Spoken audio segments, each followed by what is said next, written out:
دیہاتوں میں کام کرنے والے اساتذہ کرام کی تنخواہیں ڈبل کی تھی. ہم نے FAFSC تک تمام کتابیں مفت دی تھی. ہم نے تعلیم مفت کی تھی. جنوبی اضلاع میں گیس جمعیت علماء اسلام نے دیا. آپ مجھے بتائیں کہ ہم جہاں تک گیس لے گئے ہیں آپ نے اس سے 1 فٹ بھی آگے بڑھایا ہے.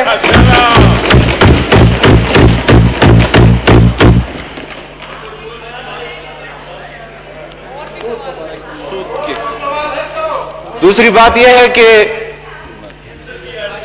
جناب اسپیکر ہم مسلمان ہیں. اسلام کے نام پر ہم نے یہ ملک بنایا. کل بھی آپ نے لنک دی کہ ہم نے نظریے کی بنیاد پر یہ ملک بنایا ہے. جناب اسپیکر سود حرام ہے اور سود کھانے والے کے لیے اللہ اور اللہ کے رسول کی طرف سے جنگ ہے, جنگ کا اعلان ہے. اور ہم من حیث القوم 70 سال سے اس جرم کا ارتکاب کر رہے ہیں.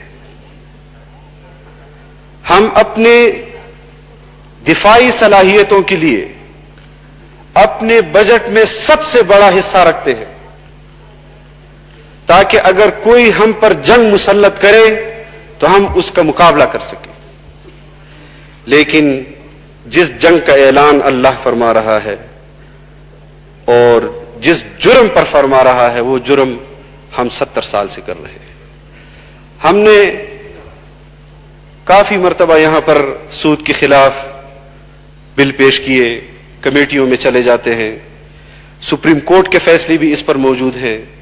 اس پر نظر ثانی, شاید اتنی لمبی نظر ثانی کی تاریخ پاکستان میں کسی اور مقدمے میں نہیں ہوگی جتنی سود کے مقدمے میں,